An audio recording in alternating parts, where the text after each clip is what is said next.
자, 우리 환영합니다. 자, 우리 옆 사람과 인사할까요? 잘 오셨습니다. 인사하겠습니다. 예. 예, 우리 교사대학 마지막 시간인데요. 또 우리 교사 선생님들, 또 우리 사부 예배로 우리 청년부, 우리 예배 오신 우리 청년들, 그리고 장년들까지 여기 오신 여러분 모두 다 주님의 이름으로 환영합니다. 오늘 여러분과 함께 나눌 말씀의 제목은 영적 침체에서 회복하라, 이런 제목으로 우리 함께 말씀을 나누도록 하겠습니다. 자, 오늘 우리가 읽은 이 본문의 말씀은요, 엘리야가 영적 침체에 빠지는 장면입니다. 자, 오늘 본문의 상황이 어떤 상황이냐 하면요, 이 당시 이스라엘은 하나님만 믿는 것이 아니라 하나님께 예배도 드렸어요. 예배를 안 드린 건 아니에요. 하나님만 믿는 것이 아니라 바알과 아세라라는 우상도 믿었습니다. 자, 우리 생각에는 어떻게 하나님도 믿는데 우상을 같이 섬기냐, 이렇게 생각할 수 있죠?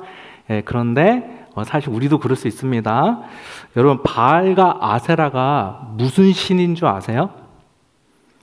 예, 농경의 신입니다. 농사를 지으려면 비가 와야 되잖아요. 그러니까 바알과 아세라가 비를 내려주는 신이라고 믿었어요. 그러니까 농사를 짓는다는 것은, 비가 내린다는 것은 먹고 사는 생계의 문제가 달려 있잖아요. 예, 우리도 다 그렇진 않지만 우리 하나님 믿는다고 말하고 이곳에서 뭐 예배하고 그러지만 여러분 인생 누가 책임지세요? 하나님이 이제 책임진다고 우리가 다 그렇게 고백하지만 또 세상에 살아갈 때 그렇지 않게 느껴질 때가 있잖아요. 여러분, 돈 버시는 분들 월급 누가 주죠? 하나님이 주시나요? 예, 여러분 돈 누가 주시죠? 예, 사장님, 예, 하나님이 아니라 사장님. 예, 그렇잖아요. 예, 우리도 여기서 예배 드릴 때는 하나님이 내 인생 책임지시는 거, 하나님 나 먹이셔라고 고백하지만 그게 진짜 맞지만, 또 우리가 삶 가운데서는 또 하나님이 우리 인생 책임진다고 생각하는 게 아니라 또 세상이 책임지고 세상의 것들이 우리를 이렇게 책임진다, 이렇게 생각할 수도 있죠. 그러니까 이스라엘 백성들이 하나님을 믿고 이제 예배도 드리는데, 그들이 이제 바알과 아세라가 비를 내려주는 신이니까 바알과 아세라도 같이 믿는 거예요. 왔다 갔다 하는 거예요. 이거는 믿는 게 아닙니다, 사실. 그래서 엘리야가 어떻게 하냐면요, 엘리야가 바알과 아세라 850명을 다 불러서 이제 대결을 하는 거예요. 이 장면은 우리가 잘 아는 말씀이죠. 열왕기상 18장 19절부터 20절에 보니까요, 이런 말씀이 있어요. 말씀이 앞에 자막에 다 나와 있습니다. 이제 사람을 보내요. 엘리야가 하는 말이에요. 온 이스라엘을 갈멜산으로 모아 주십시오. 일단 이스라엘 사람들 다 모이라는 거예요. 그리고 이스라엘 사람들하고, 그리고 이세벨에게 녹을 얻어먹는, 이세벨은 당시 이스라엘의 왕이었던 아합의 부인이에요. 이방 여인이에요. 그리고 이방 여인임을 넘어서서 바알과 아세라의 선지자였어요. 그러니까 이 왕이 문제예요. 왕이 이방 종교의 선지자와 결혼을 한 거예요. 자, 계속 읽겠습니다. 이세벨에게 녹을 얻어먹는 바알의 예언자 410명과 아세라의 예언자 400명도 함께 불러주십시오. 자, 엘리야가 이스라엘 백성들 다 모으고, 그리고 바알과 아세라 선지자 850명도 다 모아달라고 이야기를 하는 거예요. 지금 엘리야가 무슨 생각을 하는 거냐면은, 이스라엘 백성들이 있는 데서 바알과 아세라 선지자들과 영적 대결을 벌여서 여기서 하나님이 진짜 신이라는 것을 증명하고 싶은 거예요. 그냥 이기면 모르잖아요, 아무도. 그러니까 백성들 다 보는 앞에서 영적 대결을 하려고 하는 거예요. 그래서 우리가 잘 알다시피 엘리야가 2개의 제단을 만들고요, 그 제단에 불을 붙이지 않고 기도해서 불로 응답하는 신이 진짜 신이다, 이렇게 조건을 거는 거예요. 그래서 각 신에게 이제 기도를 하는 거예요. 불로 응답한다는 게 뭐냐면은 제단을 쌓고 불을 붙이지 않는데 불이 하늘에서 떨어지는 거예요. 여러분, 불로 응답하시는 하나님 들어봤어요, 안 들어봤어요? 우리 청년들 안 들어보셨나요? 들어보셨는데 대답 안 하시는 거죠? 불로 응답하소서 뭐 이런 거 못 들어보셨나요? 예, 우리 80년대 문구인가요? 예, 불로 응답하신다 그러잖아요. 그게 진짜 제사 드릴 때 하나님이 불을 하늘에서 내리시는 거예요. 그러니까 제단을 2개 쌓고, 한 제단은 바알과 아세라 제사장들이 막 제사를 거기서 드리고 기도하고, 또 이 제단에서는 하나님께 엘리야가 혼자 기도해서 누가 진짜 불을 하늘에서 떨어뜨려 응답하는지 보자. 응답하는 신이 진짜잖아요. 이스라엘 백성들 다 모아놓고 이렇게 영적 대결을 벌이게 됩니다. 자, 이 대결에서 누가 이겼어요? 예, 엘리야가 이겼죠. 우리가 잘 아는 내용이니까. 예, 이렇게 넘어갑니다. 열왕기상 18장 38절부터 40절에 보니까요, 이런 말씀이 있습니다. 그러자 주님의 불이 떨어져서, 하늘에서 불이 떨어진 거예요. 재물과 나무 땅과 돌들과 흙을 태웠고 돌 안에 있는 물을 모두 말라버렸다. 엘리야는 물을 막 부었거든요. 불이 붙지 않도록. 그래도 하나님이 불을 붙이시면 붙이시는 거니까, 진짜 살아계시니까. 진짜란 말이에요, 하나님은. 그러니까 뭐 자신이 있는 거예요. 39절, 온 백성이 이것을 보고, 불의 제단이 떨어진 것을 보고 땅에 엎드려서 말했다. 그가 주 하나님이시다. 그가 주 하나님이시다. 이스라엘 백성들이 이 제단에 불이 떨어진 걸 보고 진짜 하나님, 여호와 하나님이 참 신이다 고백하는 거죠. 40절, 엘리야가 그들에게 말했다. 바알의 예언자들을 잡아라. 한 사람도 도망가게 해서는 안 된다. 백성은 곧 그들을 사로잡았고 엘리야는 그들을 데리고 기손 강가로 내려와서 거기서 그들을 모두 죽였다. 진짜 하나님이 참신이다라는 게 증명되자마자 백성들 전체에다가 저 바알과 아세라 선지자 다 죽이자 해서 이만 딱 죽여버리는 거예요. 싹 쓸어버리는 거예요. 자, 오늘 우리가 읽은 본문 바로 앞에 이 사건, 엘리야가 바알과 아세라 선지자 850명과의 대결에서 이렇게 영적 대결에서 승리하는 사건이 이제 나오는 거예요. 그러니까 하나님이 참신이라는 것이 이스라엘 모든 백성들 앞에서 증명이 된 거예요.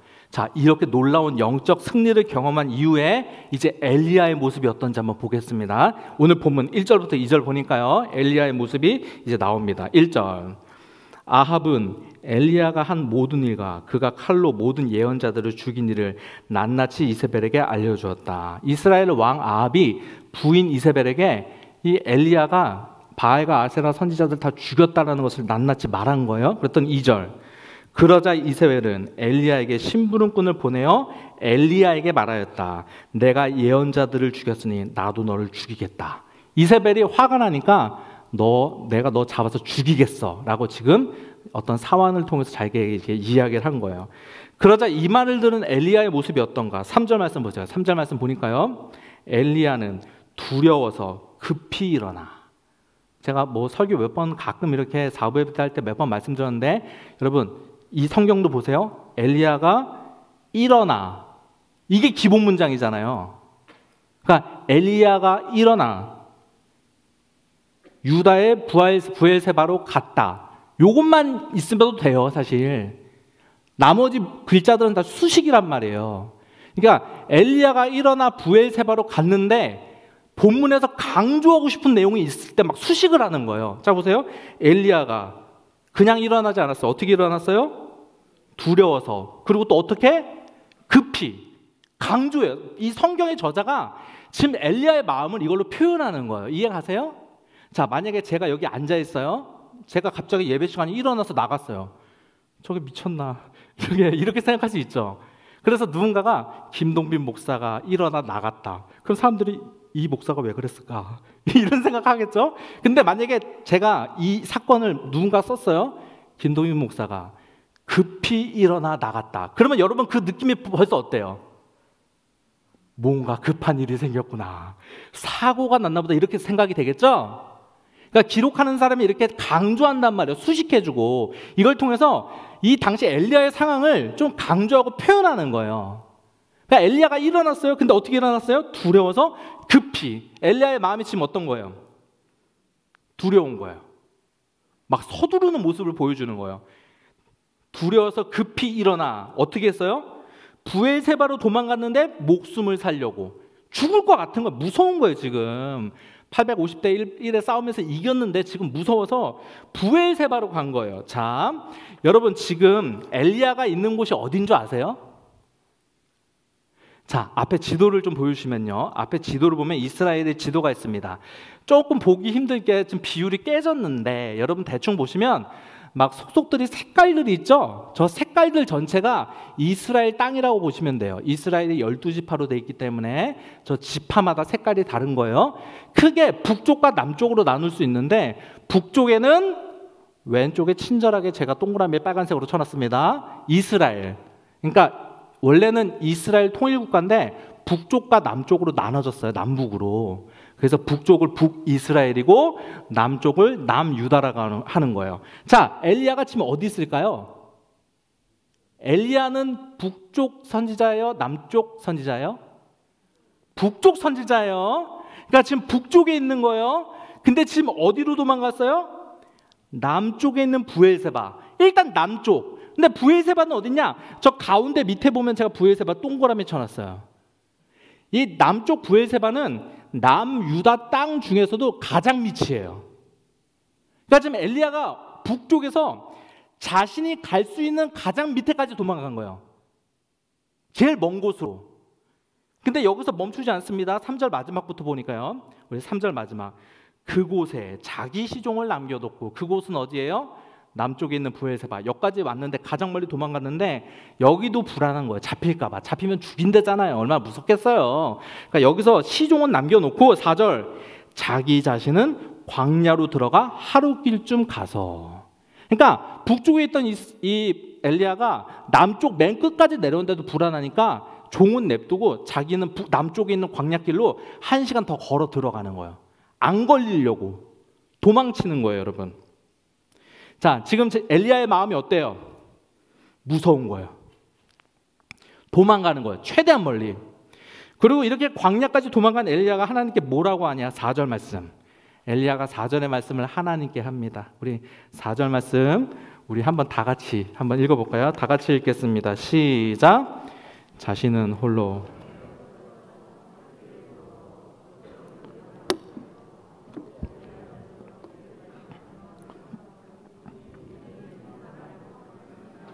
나의 목숨을 거두어 주십시오. 나는 내 조상보다 조금도 나을 것이 없습니다. 자, 지금 엘리야가 하나님께 뭐라고 하냐면은 죽기를 바라는 거예요. 하나님 죽여주세요 라고 말하는 거예요. 그러면서 나 지금 어떤 조상의 어떤 분보다 지금 나을 것이 없습니다. 못난 사람입니다. 죽여주세요 라고 말하는 거예요. 여러분, 오늘 본문 앞에까지 어떤 사건이 있었죠? 바알과 아세라 선지자 850명과의 대결에서 승리하는 사건이 있었습니다. 그리고 이 사건을 통해서 이스라엘의 하나님이 참 하나님이라는 것이 증명이 됐어요. 모든 백성들 앞에서. 이렇게 놀라운 승리를 경험한 엘리야가 왜 갑자기 이렇게 침체에 빠지는 걸까요? 지금으로 치면은 수련회 가서 애들 은혜 받고 뒤집어지고 막 놀라운 역사가 일어났는데 수련회 갔다 오자마자 나 사역 그만둘래 막 이런 거예요. 사역자로 치면. 여러분, 믿음 좋은 사람에게는 침체가 없을까요? 여러분, 목회자들한테는 침체 없을까요? 여러분, 그렇지 않습니다. 인간은 연약한 존재입니다. 여러분, 하나님 앞에 놀랍게 쓰임받던 사람도 한순간에 무너질 수 있는 것입니다. 오늘 하나님이 침체에 빠진 이 엘리야를 어떻게 회복시키시는가, 이 장면을 보면서 혹시 여러분 중에 침체에 빠지신 분이 계시다면 회복되시는 놀라운 역사가 있기를 바랍니다. 5절 말씀 보니까요. 5절. 그런 다음에 그는 로뎀나무 아래에 누워 잠들었는데 그때 한 천사가 일어나서 먹으라고 하면서 그를 깨웠다. 엘리야가 침체에 빠져 있어요. 근데 하나님이 어떻게 하셨어요? 한 천사를 보내셔서 그 천사를 통해서 뭐라고 하셨어요? 먹으라. 먹을 걸 갖다 주면서 먹으라 하신 거예요. 6절 말씀 보겠습니다. 6절. 엘리야가 깨어보니 그의 머리맡에는 뜨겁게 달군 돌에다가 구워낸 과자와 물 한 병이 놓여 있었다. 그는 먹고 마신 뒤에 다시 잠들었다. 엘리야가 깨서 보니까 구운 과자 물이 있어요. 그거 먹었어요. 그 다음에 또 어떻게 했어요? 잤어요. 잠들었습니다. 7절 말씀 보겠어요. 7절. 주님의 천사가 두 번째 와서 그를 깨우면서 말하였다. 일어나서 먹어라. 또 먹어라. 갈 길이 아직 많이 남았다. 천사가 와서 또 뭐라고 그랬어요? 먹어라. 이렇게 말을 했어요. 여러분, 침체에 빠졌을 때 우리의 첫 번째 회복을 위한 첫 번째가 무엇인 줄 아십니까? 좋은 음식을 먹고 충분한 휴식을 취하는 것입니다. 여러분, 신앙이라고 해서요, 너무 영적으로만 생각하면 안 됩니다. 여러분, 우리의 육은요, 우리의 영과 연결되어 있습니다. 여러분, 몸이 너무 피곤하잖아요? 그러면 침체가 찾아옵니다. 영적 침체가 찾아와요. 여러분, 너무 피곤하잖아요? 그러면 기도도 안 됩니다. 피곤을 이기고 가끔 기도할 수도 있지만 대부분 그렇지 않아요. 사역을 잘하려면 또 잘 쉬어야 돼요. 예, 우리가 쉬는 걸 죄악시하는 경향이 좀 있는데 여러분 잘 쉬어야 돼요. 저희 목회자들 이렇게 돌아가면서 부목사들 일부 설교를 하거든요. 저 처음에 저희 좋은 교회 와서 아무 생각 없이 일부 설교를 했는데 일부 설교가 잘 안 돼요. 설교를 하다가 갑자기 제가 멍을 때려요. 왜 그렇지라고 했더니 좀 피곤하더라고. 일부 예배 때 컨디션이 안 올라오더라고요. 그래서 일부 설교를 할 때는 토요일 날 빨리 자야겠다, 컨디션 조절해야겠다, 이런 생각을 해요. 그러니까 이게 기도의 문제와 상관없이 몸이 너무 피곤하고 힘들면은 영적인 것도 다운이 되게 되어 있는 거예요. 여러분 8절 말씀 볼까요? 오늘 본문 8절을 보니까요. 엘리야는 일어나서 먹고 마셨다. 그 음식을 먹고 힘을 얻어서 밤낮 40일 동안을 걷어 하나님의 산인 호렙산에 도착하였다. 자, 엘리야가 다시 일어나서 40일 동안 이동하여 하나님의 산 호렙산에 이르렀는데, 자, 무엇 때문에 호렙산에 갔다고 지금 말하고 있어요, 성경이? 하나님이 주신 힘과 기도의 능력 이런 게 아니라 무슨 힘이에요? 음식물을 먹고 힘을 얻어서 호렙산에 갔다는 거예요. 여러분 혹시 침체에 빠지신 분 계십니까? 여러분 충분한 휴식을 취하시기 바랍니다. 교사 선생님들은 교사를 그만두라는 얘기는 아닙니다. 맛있는 거를 먹으러 다니세요. 정서적인 힘도 필요해요. 우리가 좋은 사람과 만나서 대화하고 교제하는 것, 이런 친밀감도 우리에게 필요한 줄 믿습니다. 제가 좋은 교회 온 지 1년이 다 돼갑니다. 제가 작년 11월 마지막 주에 좋은 교회 와서 인사를 했고요. 12월 첫 주에 이사를 왔습니다. 이제 1년이 조금 이제 거의 다 왔어요. 시간이 빨리 지나갔습니다. 1년 동안, 지금은 안 그러니까 제가 설교 시간에 말하는 겁니다. 지금은 안 그래요. 1년 동안 조금 마음이 힘들었습니다. 예. 이상하게 교회가 낯설더라고요. 그리고 당연하죠. 낯선 곳에 왔는데 낯설죠. 그리고 또 한 가지는 여기 동네가 낯설었어요. 제가 여름 휴가를 갔다가 집에 오는데요. 평소에는 그런 생각이 안 들어요. 낯설다는 생각이 안 들어요. 근데 좀 이렇게 여유가 있을 때 그런 생각이 들어요. 제가 여름 휴가를 갔다가 집에 오는데, 제가 청주에 오는 거잖아, 차를 타고. 내가 왜 여기 살고 있지? 이 생각이 듭니다. 낯설어요. 내가 여기 살고 있지? 이 생각이 갑자기 문득. 예, 전에 살던 곳이 생각이 나더라고요. 제가 전에 살던 곳 생각한다고 갈 수 있는 것도 아니고, 저도 알고 그러면 안 되는데 그 마음이 힘들어요. 힘들었어요. 마음이 이상하게 허전하고 향수병이 걸렸어요. 자, 이게 저만 그런 게 아니에요. 저희 집사람도 그랬어요. 맨날 저희 둘이 대화를 많이 했습니다. 예, 그랬어요. 제가 이러한 마음들을 해결하려고, 왜냐면 이거 사역하는데 약간 문제가 돼요. 마음이 이렇게 텁텁하고 이런 게. 예, 그래서 사람들하고 얘기도 좀 해보고 기도하고 안 돼요. 기도해도 안 돼요. 이거 해결이 안 돼요. 저희 교회 처음 왔을 때 저희 큰 딸이 중학교 1학년인데 저한테 이러는 거예요. 아빠, 자기는 이제 전에 다니는 학교가 있으니 친구들이 있잖아요. 그러니까 나 거기 돌아가고 싶어 이러더라고요. 근데 안 되잖아요. 그래서 제가 저희 큰애에게 이랬어요. 예빈아, 이 자연을 봐. 얼마나 아름답니? 우리는 좋은 곳에 사는 거야. 저 자연을 보렴. 여기 너무 좋지 않니? 이랬어요. 그리고 몇 주 지나서 저희 아이의 마음을 공감해 줘야겠더라고요. 제가 말 안 할 수도 있지만. 그래서 제가 저희 큰아이에게 다시 불러서, 예빈아, 아빠도 마음이 힘들다 해줘요. 너도 힘들지? 그게 정상이야. 이렇게 말을 해 주었습니다. 여러분, 제가 이렇게 마음이 좀 이렇게 허전하고 이런 걸 어떻게 해결했는 줄 아세요? 월요일마다 아침에 밖으로 나갔습니다.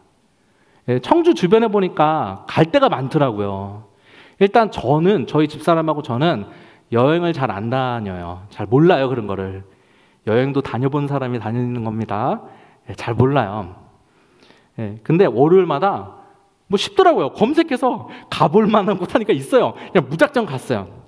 가서 멋있는 자연도 보고 맛있는 것도 먹고요. 예쁜 카페도 가고 커피도 먹고 그랬어요. 사진 보여주시겠어요? 제가 저기 한 2주 전에 갔는데 증평에 군해산이라고 있더라고요. 가는데 와, 너무 아름다웠습니다. 너무 예쁜 거예요. 저는 원래 자연을 좋아하지 않았거든요. 근데 너무 이쁘고 와, 너무 마음이 좋더라고요. 그리고 이제 제 카메라로 이제 찍으니까 화질이 별로 안 좋잖아요. 그래서 저도 취미가 별로 없어요. 그런 게 없어요. 그래서 카메라 좋은 거 사고 이런 거 좀 이해가 안 돼요. 저는 그럴 돈이 어디 있어? 이런 생각인데 저런 걸 찍으니까 좀 나도 잘 좀 찍었으면 좋겠다는 생각이 들어서 우리 목사님들한테 물어봤어요. 저 입문용으로 살려면은 얼마 정도 주면 돼요? 왜냐면 저는 4, 50만 원 정도면 살려고. 예. 근데 제일 싼 거 사도 200원 줘야 된대요. 그래서 됐다라고 포기를 했죠. 예. 그리고 다음 사진 보여주시겠어요? 이번 주 월요일도 나갔거든요. 저희 집사람하고 배 타면서 저 아름다운 자연을 보며 너무 기분이 좋더라고요. 그리고 다음 사진 보면 예쁜 카페에 가서 커피도 먹고 그리고 음식도 먹었어요. 뭐 어렵지 않아요. 어디 가면은 주변 맛집 하면은 검색돼요. 좀 모르니까요. 그럼 거기서 평 좋은 거 가면은 맛있더라고요. 근데 맨날 버섯 두부찌개밖에 안 나와요. 그렇게 검색하면. 그리고 저희 집사람하고 이렇게 사진도 찍고 그렇게 했어요. 이렇게 돌아다니기 시작했어요. 한 달 됐어요. 월요일마다 나갔습니다. 그랬더니 제 마음과 생각이 바뀌었습니다. 청주가 정말 내 동네 같고요. 이게 제 그냥 지금 생각을 말씀드리는 게 아니라 저희 집사람 평소에 했던 얘기예요. 차 타고 오면서 돌아다니니까 여기가 내 집 같다. 여기가 내 동네 같다라는 생각이 들더라고요. 여러분, 우리가 겉으로 볼 때는 영적인 문제처럼 보이지만 때로는 우리의 육신을 잘 쉬게 하면 회복되는 경우가 많이 있습니다. 여러분, 영만 관리하지 마시고 여러분의 몸과 마음도 관리할 수 있는 여러분 되시기 바랍니다. 좋은 사람도 만나시고 아름다운 곳도 다니고 그러세요. 이런 좀 선생님들끼리 이런 단합도 필요하고 그렇습니다. 자, 9절 말씀 볼까요? 9절. 엘리야는 거기 있는 동굴에 이르러 거기에서 밤을 지냈다. 지금 하나님의 산 호렙산에 간 거예요. 그때 주님께서 그에게 말씀하셨다. 엘리야야, 너는 여기서 무엇을 하고 있느냐? 하나님 이거 몰라서 물어보신 걸까요? 아시죠? 그럼 하나님 이거 왜 물어보신 걸까요? 이거 질문이 엘리야를 정신을 차리게 하는 질문이에요. 오늘 본문 전체로 보면 똑같은 질문을 2번 하세요. 그리고 엘리야는 똑같은 대답을 2번 해요. 그러니까 엘리야의 생각을 드러내는 질문이에요. 예를 들면은 제가 목회자로서 해서는 안 되는 일을 막 하고 있다고 쳐봐요. 근데 갑자기 어떤 집사님이 저를 보고 목사님 뭐 하시는 거예요? 이 말은 나 죄 짓고 있어 이게 아니라 너 그런 짓 하면 안 되잖아 이런 말이잖아요. 그러니까 하나님이 똑같은 거예요. 너 지금 뭐 하고 있니? 이걸 통해서 엘리야가 지금 어떠한 상태에 있는지를 돌아보게 하시는 질문인 거예요. 이 질문에 엘리야가 속마음을 얘기해요. 자, 10절 말씀. 엘리야가 대답하였다. 나는 이제까지 주 만군의 하나님만 열정적으로 섬겼습니다. 이게 엘리야가 침체에 빠진 이유예요. 자, 엘리야는 정말 열정적으로 하나님 섬긴 거예요. 이 이스라엘의 신앙 회복을 위해 생명 걸고 싸웠어요. 정말 생명 걸고. 자, 그런데 현실은 어때요? 10절 말씀 계속 보세요. 그러나 나 생명 걸고 싸웠어요. 그러나 이스라엘 자손은 그렇게 사역 열심히 했는데 주님과 맺은 언약을 버리고 주님의 제단을 헐었으며 주님의 예언자들을 칼로 쳐서 죽였습니다. 자, 엘리야 생명 바쳐서 정말 사역했는데 현실은 어때요? 달라진 게 없는 거예요. 엘리야가 볼 때. 여러분, 우리가 왜 침체에 빠진지 아십니까? 아무리 사역해도 열매가 없는 것처럼 볼 때 침체에 빠지는 거예요. 사역을 해도 열매가 없어요. 달라진 게 없는 거예요. 그러니까 낙심이 되는 거죠, 엘리야의 마음이. 또 엘리야가 뭐라고 그러냐? 10절 계속 말씀 보니까 10절 말씀 마지막에 보니까요. 이제 나만 홀로 남았는데 그들은 내 목숨마저도 없애려고 찾고 있습니다. 자, 엘리야가 지금 뭐라고 그래요? 나 혼자 남았다는 거예요. 지금. 아무도 지금 하나님 안 믿는다는 거예요. 자, 생각해 보세요. 엘리야가 바알과 아세라 선지자 850명과의 대결에서 승리했어요. 그래서 사람들 앞에서 하나님의 살아계심을 증명됐어요. 그 사역을 할 때 무엇을 기대했을까요? 엘리야가 어떤 생각했겠어요? 이제 이스라엘 백성들이 돌아오겠구나. 이제 우상은 척결되겠구나. 이제 하나님이 믿는 사람들이 일어나겠구나라고 생각했을 거 아니에요. 근데 현실은 어때요? 아닌 거예요. 똑같은 거예요, 지금 현실이. 그리고 자기 혼자만 지금 여전히 믿고 있다고 생각을 하는 거예요. 그러니까 외로운 거예요. 자, 여러분, 이 생각 맞아요, 틀려요? 틀립니다. 하나님이 18절에 말씀하세요. 18절에 뭐라고 말씀하시냐? 18절. 그러나 나는 이스라엘에 7천 명을 남겨놓을 터인데 그들은 모두 바알에게 무릎도 꿇지도 아니하고 입을 맞추지 아니한 사람이다라는 거예요. 아니라는 거예요. 너의 생각이 잘못됐다는 거예요. 너의 눈에는 아무도 하나님 안 믿는 것처럼 보이지만 7천 명이나 믿음 지킨 사람들이 지금 있다라는 거예요. 자, 여러분 보세요. 우리 눈에 열매가 확인되어야만 열매가 맺히는 건가요? 우리 눈에 열매 보여야만 열매가 있는 건가요? 우리가 보는 앞에서 아이들이 변화되고 예수님 믿지 않던 아이들이 예수님 믿는 일들이 일어나야 하나님이 일하시는 겁니까?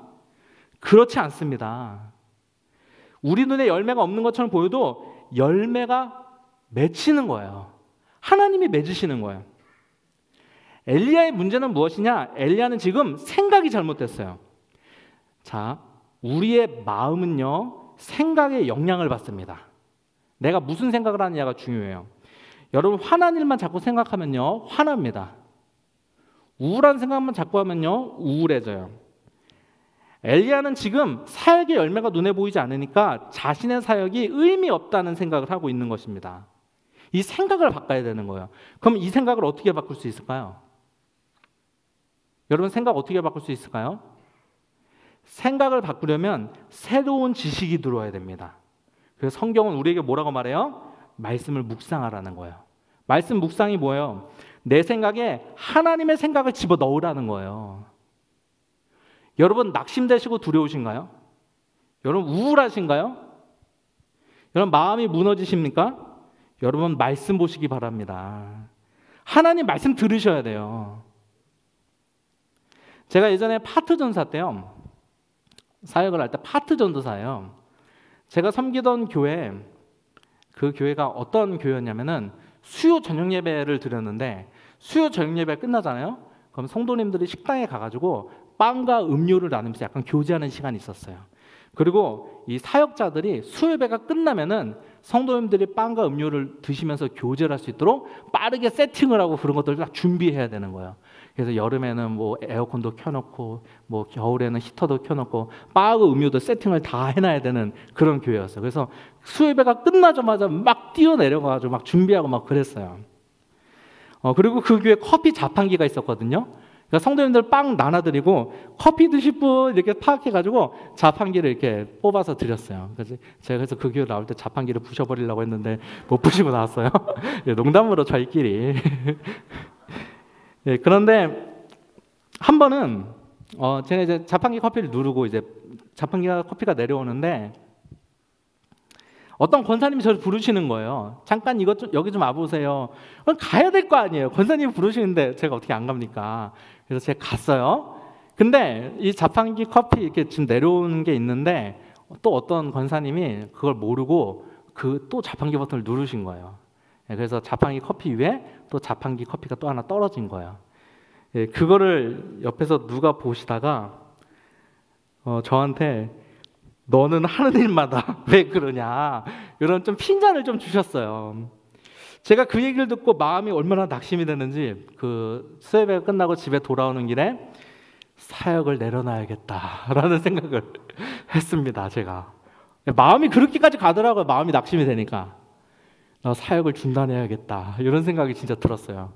주일날 잠수를, 그때는 어리니까요, 파트 전사니까 주일날 잠수를 탈까, 연락을 받지 말고 내가 교회를 나가버리지 않으면 문제가 생기겠지, 뭐 별 생각을 다 했어요. 그때 제가 집에 가서 무엇을 했는지 아십니까? 첫 번째로 집에 가서 이제 수요일 저녁이니까 그때는 인터넷 설교가 이제 인터넷에 올라왔으니까 다른 교회 인터넷 수요예배 설교를 들었어요. 그때 마침 제가 들었던 설교에 그 설교한 목사님께서 자기가 전도사 시절에 얼마나 부족한 사람이었는지를 말씀하시더라고요. 그리고 하나님이 이런 나를 이렇게 변화시켜서 쓰셨다라는 내용이었어요. 제가 그 설교를 듣는데 얼마나 마음이 위로가 되는지. 예. 그리고 말씀 그렇게 듣고 잠자기 전에 한홍이라는 목사님이 계세요. 그분이 쓰신 여호수아 사자의 리더십이라는 책이 있어요. 그 책을 읽는데 그 책에 여호수아가 가나안 땅을 정복하는 내용이거든요. 그 책을 읽는데 얼마나 가슴이 뜨거워지는지. 예, 그 책을 좀 읽다 자는데 여러분, 그날 그 무너졌던 마음들이 바로 회복되었습니다. 여러분, 우리가 침체 때 무엇을 하느냐가 중요합니다.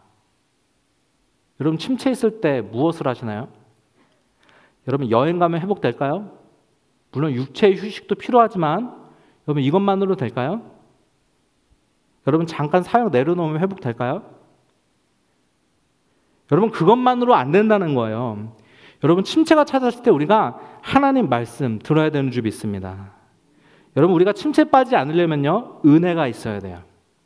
은혜가 언제나 있어야 됩니다. 저는 개인적으로 이번 교사대학 이제 마지막 시간인데 이번 교사대학 때 그렇게 큰 기대를 하지 않았습니다.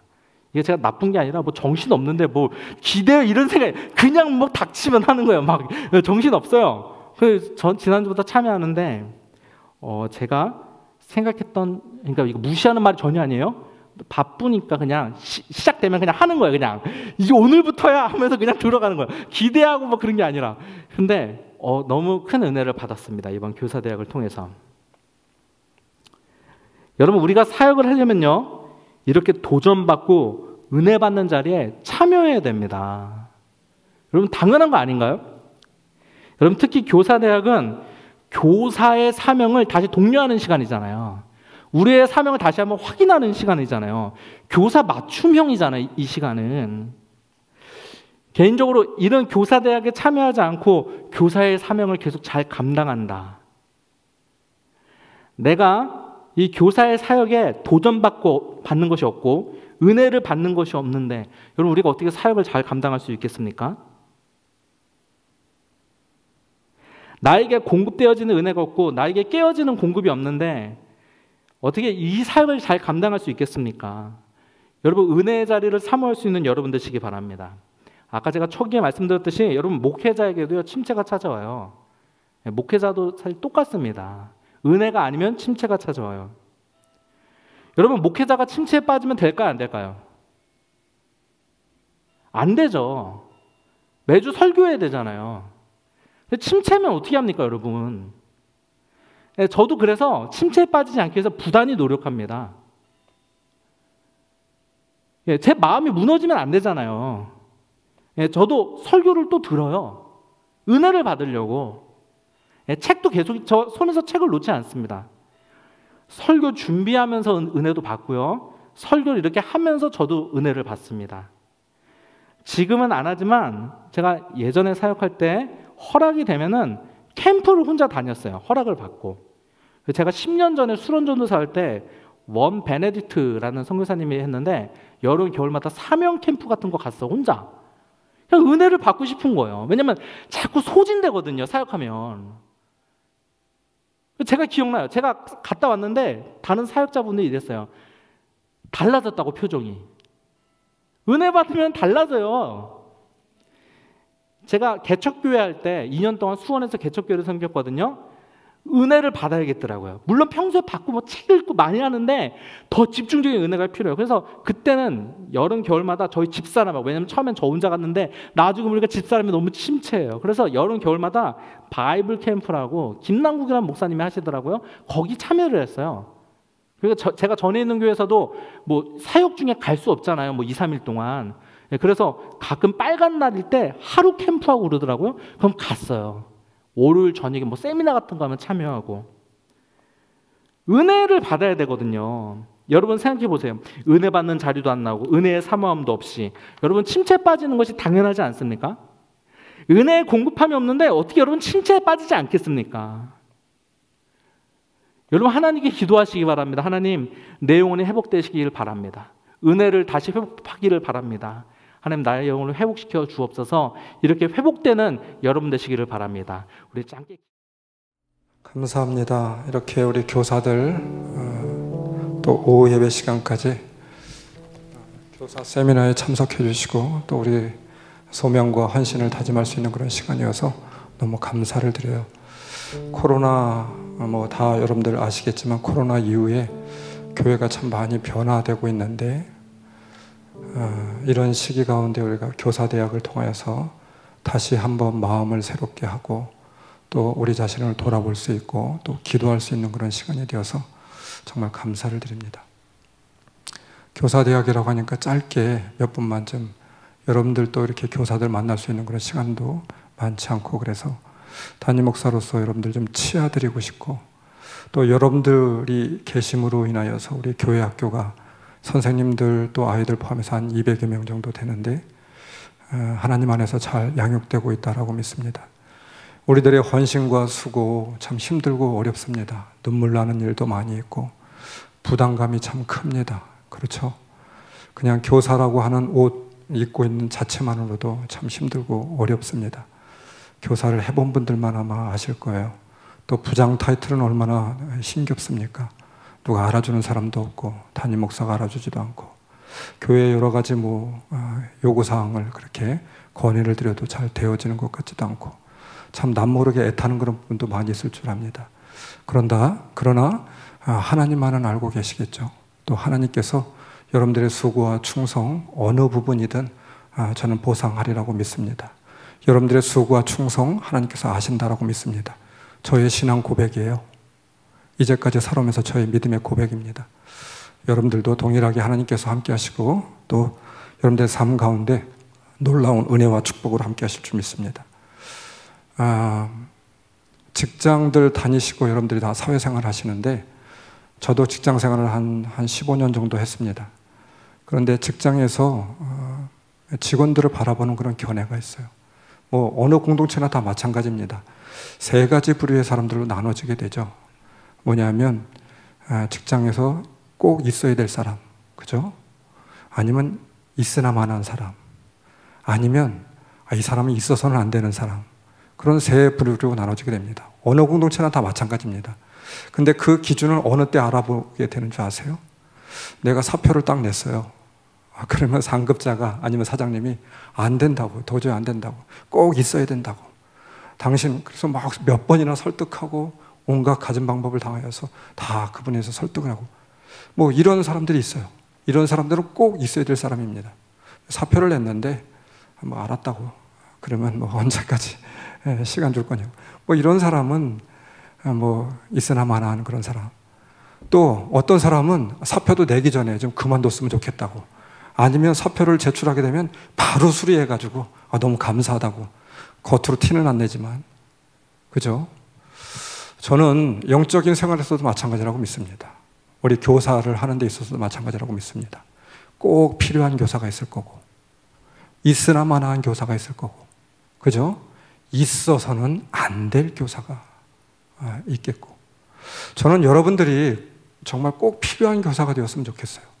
우리가 이렇게 충성하고 헌신하면서도 있으나 마나한 사람, 있어서는 안 될 사람, 그런 교사로 우리가 주님께 평판을 듣게 된다고 하면 이것보다 더 기가 막힌 게 어디 있겠습니까? 제가 읽었던 책 가운데 한 책, 조봉희 목사님이 쓴 책이 있어요. 뭐냐면 교회에서는 사역자들이 목사가 또 아니면 여러분들 교사까지 확대할 수도 있겠죠. B0 이상만 받으면 아주 훌륭한 교사래요. B0만 받으면 교회는 성장한대요. 각기 교육자에 대한 그런 B0에 대한 평가, 교사에 대한 B0에 대한 평가 여러 가지 있을 수 있습니다. 그건 여러분들에게 다 말씀드릴 수는 없고 근데 그 B0라고 하는 그런 부분은 가장 기본적인 것을 이야기해요. 그냥 목사 사역할 때 이 정도 이건 너무 기본이야. 그 정도가 B0예요. 그러면 그 B0만 있으면 칭찬 듣는 그런 사역자고 또 교회가 안정을 찾을 수 있고 그렇다라고 하는 거예요. 그러나 대부분의 경우 이 B0가 참 넘기가 참 쉽지가 않아요. 우리 교사들에게 있어서 B0라고 하는 우리 대학생들 여기 학생들도 있고 그러지만 B0 그냥 기본이면 넘는 거 아니겠어요?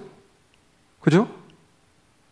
학점 받을 때 여러분 대학교에서 다 대부분 A0, A+ 받고 그러잖아요. 얼마나 성적이 좋습니까? 안 해요? 김영삼 대통령인가? 우리 교회학교 교사들의 B0 저는 그냥 한번 간단하게 생각해 봤어요. 주일 성수. 주일 성수도 하지 않고 부서에서 예배드리고 아이들하고 같이 예배드릴 수밖에 없습니다. 예배드려야 됩니다. 여러분 교사이기 전에 내가 영적으로 살아야죠. 영적으로 살아야죠. 내 영이 살지도 못하고 무슨 교사를 합니까? 그렇잖아요. 예배도 드리지 않는 교사가 교사입니까? 교사하면 안 되는 거죠. 내 신앙을 위해서도 내가 예배를 통해서, 교회에서 가장 기본적인 거 아니에요? 예배를 통해서 내 영혼이 회복이 돼야지 그게 흘러나가는 거지. 예배도 안 드리는데 무슨 교사를 할 수가 있겠습니까? 내 영이 살겠습니까? 있을 수가 없는 거잖아요. 우리 교사들은 대부분 다 2부 예배 드려서 너무 감사해요. 여러분, 주일날 예배 드리는 거 생명처럼 지키세요. 여러분들을 위해서입니다. 누구를 위해서가 아니에요. 담임 목사는 여러분들이 그렇게 신앙생활 잘하면 그것이 아이들한테 흘러가고 교회 학교에 흘러가서 그래서 감사하지만 여러분들 스스로를 위해서 예배는 꼭 드려야 되잖아요. 주일날도 지키지 못하는 예배자가, 교사가 무슨 교사입니까? 그렇게 해서는 안 되죠. 또 하나, 우리가 영적 부담감을 좀 가져야 돼요. 일주일에 한 번, 내가 교사를 하면서 잘하고 있나? 아니면 교회 학교 아이들한테 무엇을 가르쳐야 될까? 걔네들 지금 신앙생활 잘 하고 있나? 한번 누구를 한번 신방해 봐야지. 걔는 지금 지금 어떤 상황 가운데 있지? 이런 게 영적 부담감이에요. 또 때로는 교사를 하면서 내가 정말 교사 잘하고 있나? 한 일주일에 한 번 정도, 이 정도 영적인 부담감을 갖게 된다라고 하면 그런 교사는 참 칭찬드릴 만한 교사예요. 근데 일주일을 살면서도 교회하고 상관없고 아이들하고도 상관없고 내가 교사이라는 것도 아무런 상관없어. 여러분, 그거 그냥 서클 생활하는 거죠.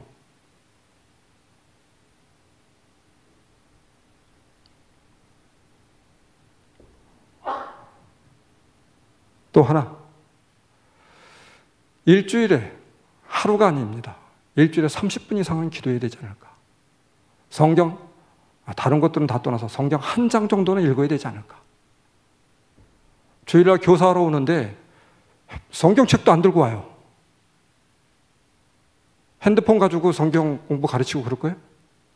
그럴 수도 있어요. 신세대이기 때문에. 성경이 어디 있는지도 몰라. 여러분, 이건 교사가 아니잖아요. 비제로, 이거 어려운 겁니까? 우리가 교사를 하면서, 저는 여러분들이 정말 교사를 하면서 기쁜 마음으로, 그리고 또 정말 주님께 칭찬 듣는 그런 교사가 되어줬으면 좋겠어요. 우리가 그래서 이 기본만큼은 철저하게 지키자. 누구를 위한 게 아니라, 담임 목사를 위한 것도 아니고, 우리 교회 학교 아이들을 위한 것도 아니고 여러분들 자신을 위해서. 그래서 우리가 교사로 헌신하면 그 헌신함으로 인하여서 주님께 칭찬 들어야지. 주님께서 너는 필요 없는 교사인데 왜 자꾸 거기 있냐, 이런 소리 들으면 안 되잖아요. 여러분, 우리 교회 학교에도 교사가 없다 그래요. 늘 우리 그 교육자들이 저한테 이야기해요. 목사님 어떻게 하면 좋습니까? 올해 교사 지망한 사람이 없어요. 그만두려고 해요. 사람이 많아서 교회 학교가 이끌어가는 게 아닙니다. 여러분들이 정 부담이 되고 어렵고 그렇다라고 하면 그만두어야죠. 어떻게 하겠어요. 그러나 사람으로 인해서 교회 학교가 부흥되는 거 아닙니다. 하나님이 기뻐하는 게 아니에요. 올바른 교사 한 명만 있다라고 하면, 정말 헌신하는 교사 한 명만 있다라고 하면, 주님께서 기뻐하는 교사 한 명만 있다라고 하면 그 교회 학교 꾸려갈 수 있어요. 저는 그렇게 믿습니다. 여러분들이 정말 주님께서 기뻐하는 그런 사역을 하면서 여러분들도 행복하고 또 주님께서도 행복할 수 있는 그런 교사들이 되었으면 좋겠어요. 할렐루야.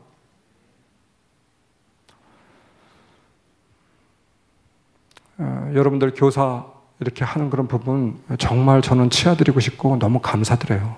그러나 우리가 이 교사를 하게 될 때 올해는 우리가 좀 제대로 하고, 제대로 함으로 인하여서 나를 통하여서 누군가 세워지고, 나를 통하여서 그런 어떤 영적인 그런 하나님의 놀라운 그런 임재가 누군가에게 흘러가서 그가 세워질 수 있다고 하면 그것보다 더 귀한 일이 어디 있겠습니까? 우리 다시 한번 결단하고 또 하나님 앞에 헌신하며 또 우리 기도하며 그렇게 나아갑시다. 그래서 주님께서 정말 기뻐하는 다 교사들이 되었으면 좋겠습니다. 할렐루야. 축도하겠습니다. 이제는 주 예수 그리스도의 구속의 은혜와 하나님 아버지의 무한하신 사랑과 성령님의 교통, 감화, 충만하심이 오늘 이 자리에 다시 한번 헌신함으로 참여하고 있는 우리 교사들 위에, 교회 학교 위에, 또 좋은 교회의 모든 그런 기관들 위해 주께서 이제부터 영원까지 함께 하옵시기를 간절히 축원하옵나이다. 아멘.